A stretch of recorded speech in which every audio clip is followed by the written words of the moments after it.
수원시 글로벌 평생학습관 배우러 와 61호를 영상으로 배달해 드리겠습니다. 저는 오늘도 배달꾼 조영호 관장입니다. 이번의 주제는 해외 봉사단이 진정으로 고민하는 것, 해외 봉사단 얘기를 해볼까 합니다. 배움과 삶에 얽힌 얘기, 오늘은 이태석 신부님 얘기로 시작을 하겠습니다. 여러분 이태석 신부님 잘 아시죠? 부산에서 판잣집에서 그리고 10남매 중 9번째 아이로 태어난 이태석 신부님, 매우 가난하고 어려운 어린 시절을 보냈다 그럽니다. 아버님께서 일찍 돌아가시고 어머님이 살림을 꾸려 나가시는데 형편이 없어서 판잣집에서 살고 있었지요. 이태석 신부님은 열심히 공부를 해서 인제대 의과대학을 졸업했습니다. 그리고 군대를 갔는데 거기서 뜻한 바가 있어서 신부로 활동을 해야 되겠다, 신부로 봉사를 해야 되겠다, 그런 각오를 다졌다 그럽니다. 그래서 광주 가톨릭 대학을 다시 다니고 사제로서 서품을 받았습니다. 신부가 되신 거죠. 그리고 여러 봉사 활동을 하다가 2001년 10월 아프리카로 가시게 됩니다. 아프리카 수단에 갔는데요. 수단에서도 남쪽 지방의 와랍주라는 곳에서 거기에 톤즈라는 마을이 있는데 이 와랍주 톤즈 마을에서 선교 활동 겸 의료 봉사 활동을 하게 됩니다. 여기는 아주 열악한 환경 속에서 아이들이 굶주리고 또 병마에 시달리고 하는 그런 환경이라고 하는군요. 거기서 병실 12개짜리 또 병원을 짓고 진료소를 만들고 해서 하루에 무려 200명, 어떨 때는 300명까지 환자를 보게 되죠. 참 이 정도면 뭐 대단한 거죠. 거기서 그치는 게 아니고 인근 마을에 80개나 되는 인근 마을에 또 돌아가면서 순회 진료도 했다고 합니다. 열심히 이제 병을 치료했는데 병 치료 가지고는 안 되겠다, 학교를 지어서 교육을 해야 되겠다 이렇게 생각하시고 초등학교, 중학교, 고등학교 12년 과정을 꾸려갔다고 그럽니다. 여러 가지 공부를 시켰는데 물론 수학도 가르치고 그리고 음악도 가르쳤다고 합니다. 음악은 특별히 아이들이 좋아했고요. 그리고 재밌게 이제 따라오는 과목이었는데, 이태숙 신부님이 또 음악에는 특별한 재주가 있으시다 그래요. 작곡도 하실 정도니까요. 급기야는 톤즈 마을에 브라스 밴드까지 열었다 그럽니다. 그런데 불행하게도 2008년에 대장암 진단을 받게 됩니다. 그래서 대장암 진단 받고 한국에서 치료를 하느라고 결국은 톤즈 마을에 다시 돌아갈 수가 없었습니다. 그리고 2010년에 선종을 하시게 되죠.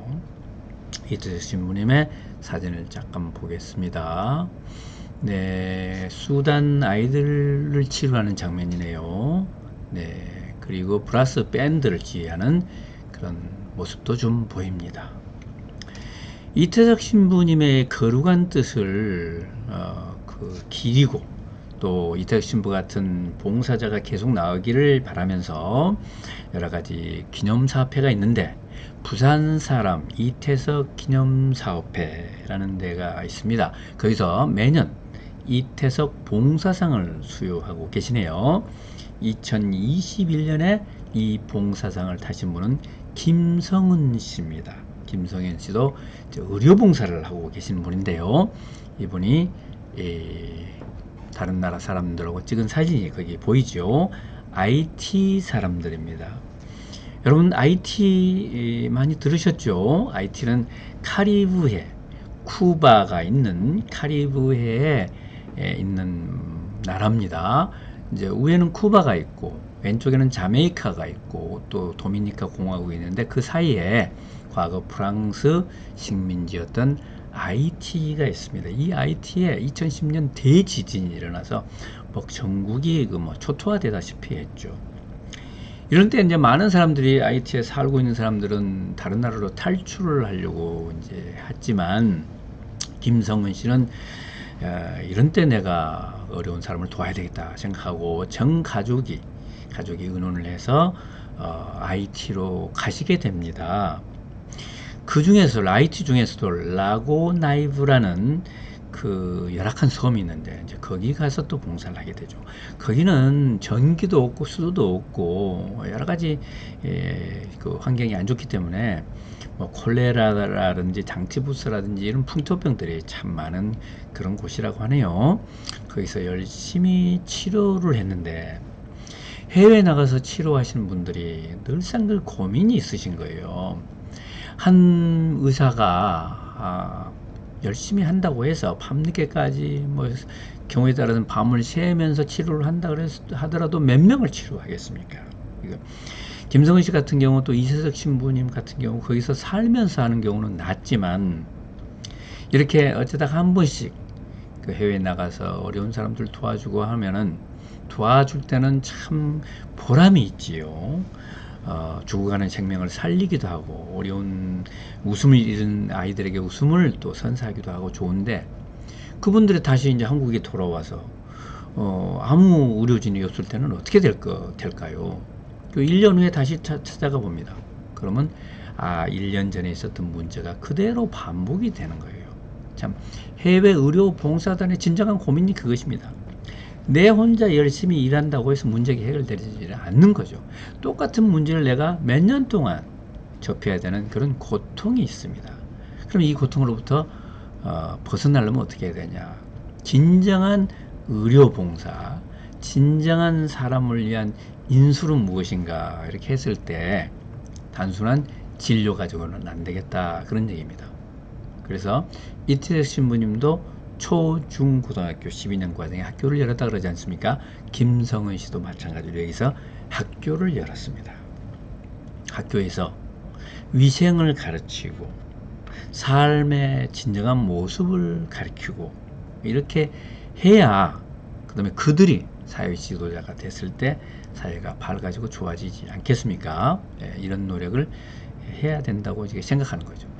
해외 의료 봉사단들의 진정한 고민, 진정한 봉사활동은 결국 어디로 귀결되느냐 하면은 학교를 세우고 학습을 시키고 교육을 하는 것으로 귀결이 되는 것 같습니다. 교육은 사람을 바꾸는 것이고 교육은 사회를 바꾸는 것이다. 이렇게 말씀들을 하고 계시네요. 네, 조영관장의 좌우지간 우선 이태석 신부님의 말씀을 읽어보겠습니다. 가진 것 하나를 열로 나누면 우리가 가진 것이 10분의 1로 줄어드는 속세의 수학과는 달리 가진 것 하나를 열로 나누었기에 그것이 천이 되고 만으로 자라난다는 하늘나라의 참된 수학, 끊임없는 나눔만이 행복의 원천이라는 행복 정석을 그들과의 만남을 통해 배우게 된다. 이태석 신부님은 늘상 이렇게 말씀하셨어요. 내가 봉사하는 것이 아니라 그들에게서 내가 배움을 얻게 된다. 나눔은 없어지는 것이 아니고 줄어드는 것이 아니고 새로운 씨앗이 또 뿌려지는 것이다.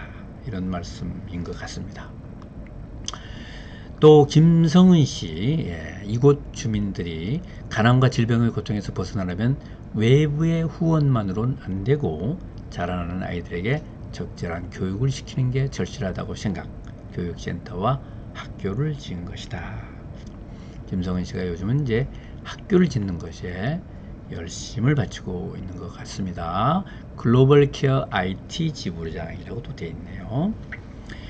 네, 여러분 수원시 글로벌 평생학습관 이렇게 홈페이지 찾아오시면은 어른을 위한 교육, 아이들을 위한 교육, 다양한 교육이 펼쳐지고 있습니다. 여러분 함께 즐겨주시기 바라겠습니다.